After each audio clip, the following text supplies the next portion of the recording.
deen, when something is difficult, Allah accompanies it with ease.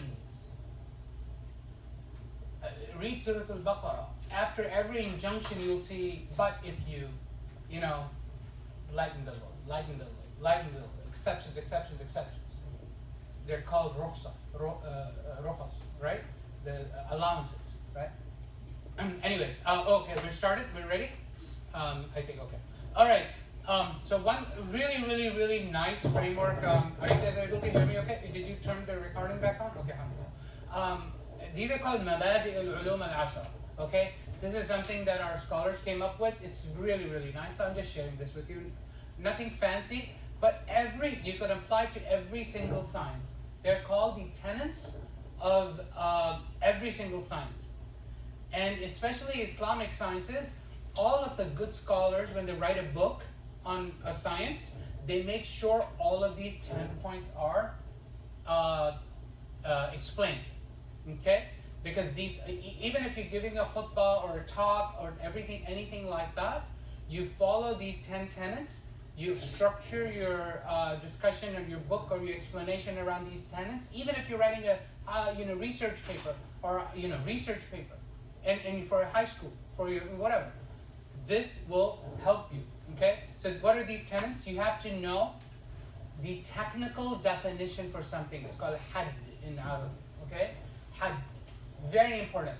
If you can define something, you can't explain it, or you can't understand it. You can't study it. Okay. If you can't define what it is. Okay.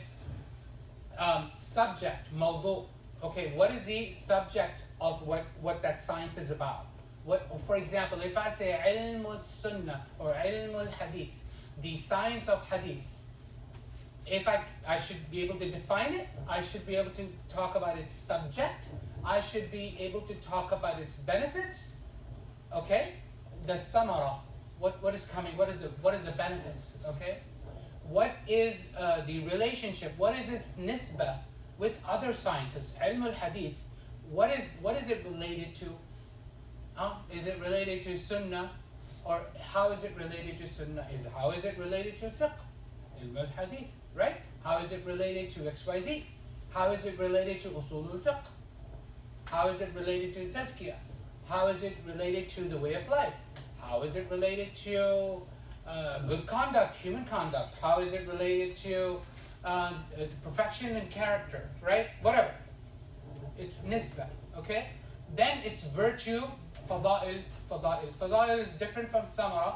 Fada'il, virtue as in you get reward for something, what are some of its virtues? Not what you're doing with it, not its application, but what is it doing to you? The reward from Allah subhanahu wa ta'ala, virtue. It's wada'. Who founded it? Who came up with the ulum al-hadith? Was it one person, two people? Was it, for hundreds of years, did somebody develop this science? Who came up with algebra? Who was its wada'? Who was its founder? Right? Okay. What is its name? What is its official name? Okay, you define it, but do you call it? Can I call ilm al-hadith ilm al-athar? I can, but it's not what it's known as. People don't know it as that. They call it ilm al-hadith, right? Okay. Istimdad, where is it derived from? What sources does that science have? Where is it rooted from? How do you source that science? How do you put it together? Where do you get it from? Right? It's hukum, okay, ruling and application. This is for certain sciences, not all sciences. For example, if you learn something, how do you apply it? And it's masail, it's issues, subcategories. Okay, hadith or Quran, ulum al-Quran. Okay, Quran. Its subcategories are how is it compiled, a history of its compilation, where did it come from? There are these patterns in the Quran, or miraculous nature of the Quran, ijaz al-Quran. These are subcategories, masail, in the science. You understand? So very nice. 10 tenets of any science. Okay, inshallah. Not like mind-blowing stuff, but very nice. It's a structure. مبادئ العلوم العشرة. You can Google it. I translated it because I couldn't find it in any English book. So, okay. All right. Now, if you don't remember anything at all from this weekend, this is what I want you to know. Okay? If you remember nothing, I want you to remember this. Okay? So pay attention. Okay? Very important. We already talked about the 3 areas of our deen, right? The orthodoxy and the orthopraxy. Orthodoxy is a creed, aqidah. It's called ulum al-aqaid. Ulum al-aqidah, ulum or also known as ulum al-iman or imaniyat or something. Creed. Studying our aqidah. Okay? It's part of orthodoxy. That's one category. Iman. Right? You with me? Everybody? Okay. I'll make it larger. Yes. Okay. Is it better? Okay. Then there is the orthopraxy, right? The two sciences.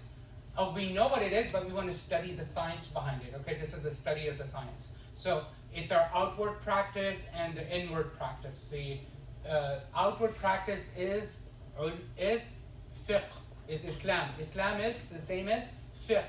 Fiqh doesn't mean understanding. It linguistically means understanding, but how it's technically used in Islam, in the Islamic sciences, fiqh is deriving law. For example, the word Torah, means law. Okay.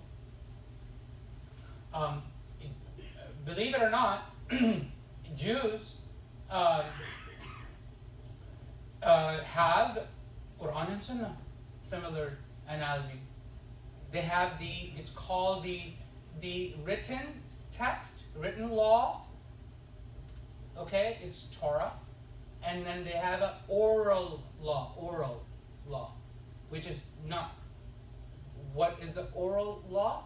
It's the Mishnah, the Tanakh, and all of this stuff. I'm not very well versed in that, but they have that.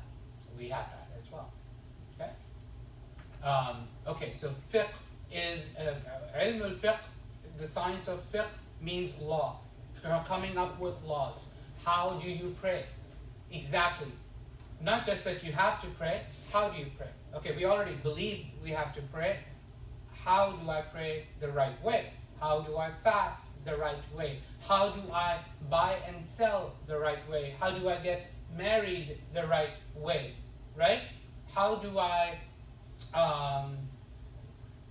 don't know, take a loan the right way, for example, okay?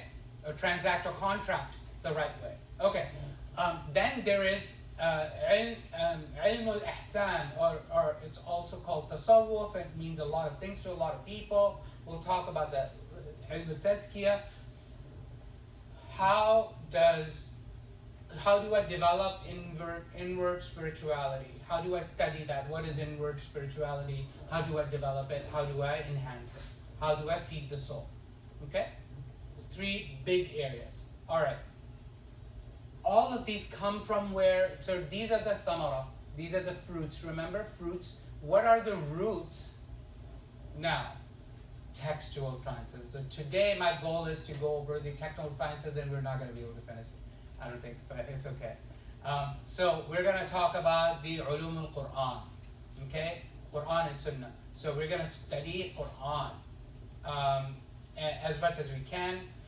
Obviously, those who, like I said earlier, if you know the content of the Quran, the message of the Quran, you're going to start really appreciating the science, and it's going to go in your heart. Otherwise, it's going to stay up in your head. Okay? So we will learn about the Quran, and we will also learn about the sciences of the Sunnah. That's very, very vast. Okay. Now, you guys ready for the subcategories of the science? Like, kind of blow your mind, inshallah. This is not comprehensive. Okay, this is just literally a flavor. There's so many aspects to ulum al-Quran. So let's start with the Quran. Ulum al-Quran. What is it? That is the actual name, ulum al-Quran.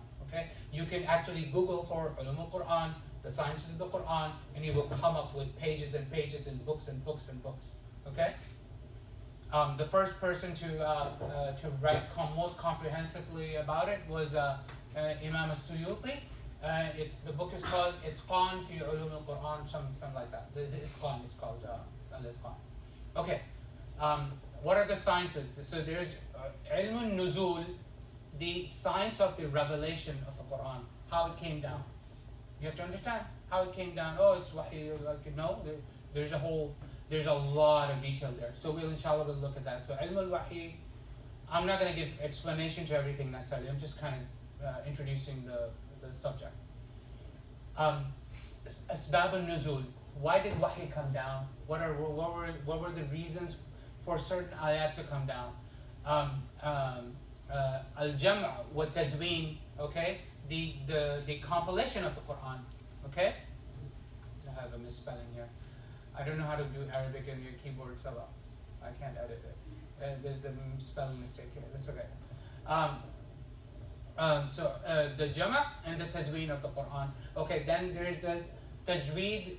How do the art of making recitation beautiful? Tajweed, qira'at. It's not about recitation beautiful. It's how to pronounce words of the Quran. Ilm al-qira'at, the ilm al-sur wa ayat. What types of surahs are there? What types of ayat are there? How do you classify the ayat into different categories? There's lots of categories. How do you categorize these surahs? How do you understand the different surahs? What is the tanasub fil ayat wa surah? What is the relationship and the concordance between the surahs? How do they relate to each other? They relate to each other, believe it or not. The ayat relate to each other, which passage they're from. One passage might relate to one passage in one surah, might relate to another passage in another surah. It's called tanasub, concordance, okay? Beautiful science, beautiful stuff. Madameen, what are the topics and the themes in the Quran? What is the ilm al-tafsir? How do you actually understand how to do the proper tafsir? What are the usul of this tafsir? How do you actually describe the Quran, what it's saying? How do you understand it? How do you explain it? Right? Ilm al-tafsir. Ilm al-nasq, nasikh wa mansukh, which is, this is a little bit advanced for you, I'll just leave it at that, but basically one ayah abrogates another ayah. If you don't know what this means, we'll move on, inshallah we'll talk about it. I'jaz al-Quran, what are the miraculous nature of the Quran? Gharib al-Quran. There are some words that even Umar radiallahu anhu in the Quran didn't understand. He didn't understand all of the words and their meanings. There's gharib al-Quran. There's unique usage of words. There's a whole science behind why Allah subhanahu wa ta'ala used these specific words. And they're not very common. This is called gharib al-Quran. Okay? There's khasa'is, the specialties of the Quran. There's ahkam al-Quran, the laws, and there's so on and so forth. There's so much here. Okay? You understand? It is not just the Quran. It's a lot of things. Okay? That needs Yeah. two, 3 lives to understand. Oh yeah, absolutely. Absolutely. You need to, what he's saying is you need to live at least 200 years or 300 years to be able to really, really understand the Quran. If you can. He's not exaggerating. Now, there's a lot of truth to that. Okay? Today, let me pause for a second before I move to Sunnah.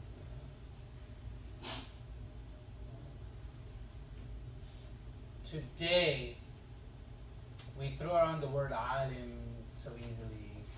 Okay? Oh, he's a hafil.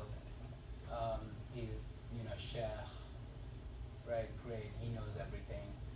First of all, there's different types of scholars. Okay? People like me, I'm really not a tazkiyah scholar. I'm not a scholar. I use that word very loosely. Sorry, out of habit. Out of transitional thought. I'm just a teacher and a student at best, actually.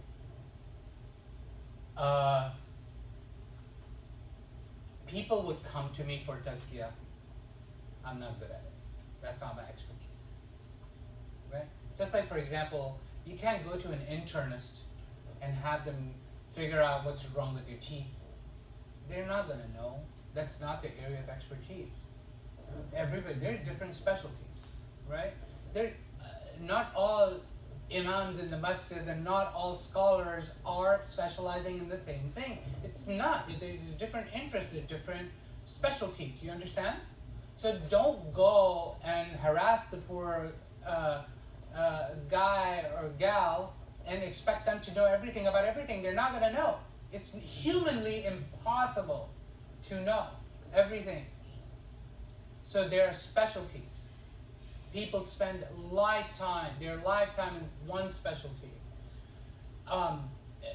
The people can spend, for example, if you do ilm al-qira'at, the knowledge of the qira'at only, there were two mega specialists who actually documented the ilm al-qira'at, the art of recitation, the sciences of recitation, the recitation of the Quran.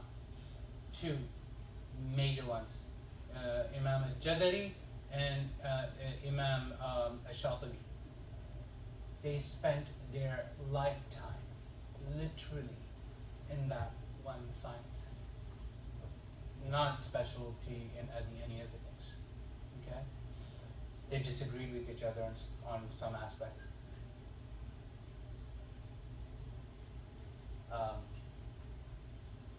Don't expect everybody to know everything. The term hafiz, today we use this word around to understand somebody who has Quran memorized, right?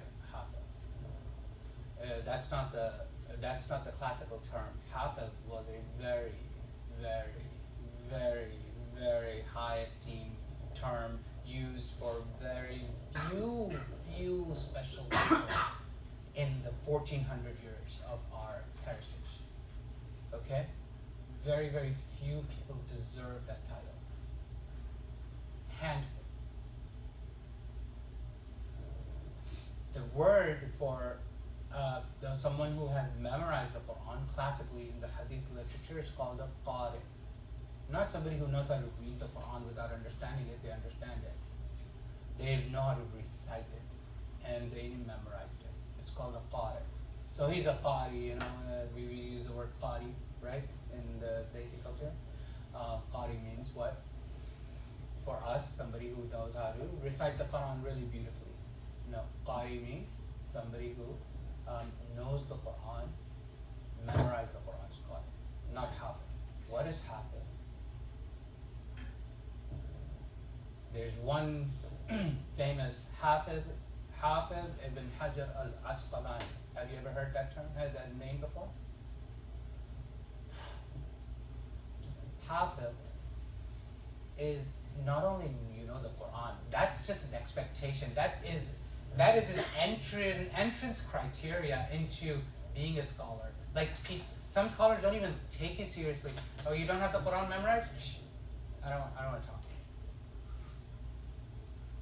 Let alone you knowing the for them the Quran not only just the without you understanding the Arabic. If you don't understand the Arabic, you haven't memorized the Quran. Okay, so just the entrance into becoming a scholar or a knowledgeable person is memorizing the Quran. So that's table stakes. That's basic stuff. Okay, baby stuff. Step one, okay? Hafiz is memorizing and having knowledge of hundreds of thousands of chains of narrations of hadith. Knowing this, not just إِنَّمَا الْأَعْمَالُ بِالنِّيَّاتِ. Who said it? Who reported it? It was Umar. Who did Umar report it from? It was this person, and this person, and this person, and this person. And which book recorded it? It was Bukhari or Tirmidhi. Not only that, you know by heart all the chains that say the same thing, إِنَّمَا الْأَعْمَالُ بِالنِّيَّاتِ. You in your head can create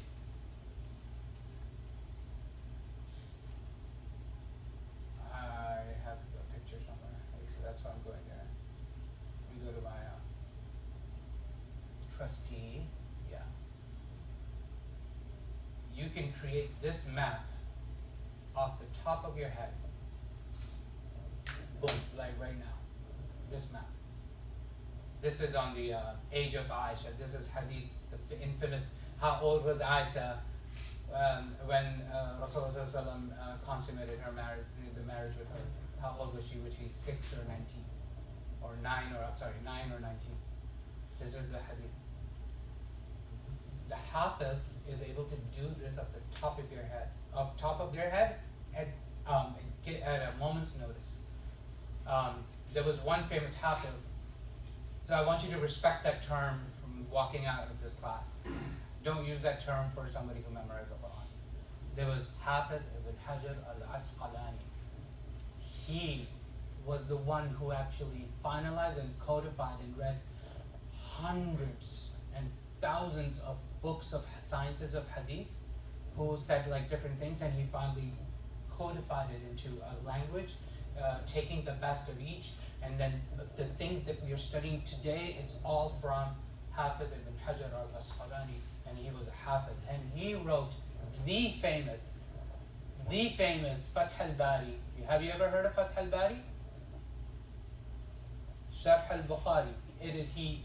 Bukhari, each hadith, he gave a tafsir. It's like a sharh means like a tafsir. Tafsir is for the Quran, and for anything else called a sharh, an explanation for every single hadith in Bukhari. It's Fath al-Bari. It's not translated in English, good luck, okay? A lot of this knowledge is locked up in Arabic. If you don't know Arabic, good luck, all right? And that's, a big barrier for me as well. Fath al-Bari, it was written by Hafiz ibn Hajar al-Asqalani. Very, very few people who dared to write an explanation of every single hadith in Bukhari. Because he could, because of this was in his head, for every single hadith. Hundreds and thousands of chains with the reporters. Not only that, if you ask him, who is this person X, this random person X who only appears in, he only has like 2 reports. Out of all of the body of the hadith, he only has 2 reports. He can tell you his life story. Supercomputer. That's called a hafiz. Okay, just so that you appreciate that term when you come across it next time, given for a scholar. Imam.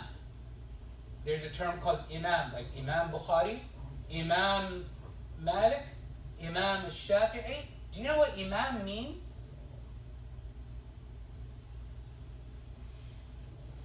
Imam means he is considered the leading authority in a science. Leading authority by all the scholars. Scholar of scholar is called the Imam. Okay.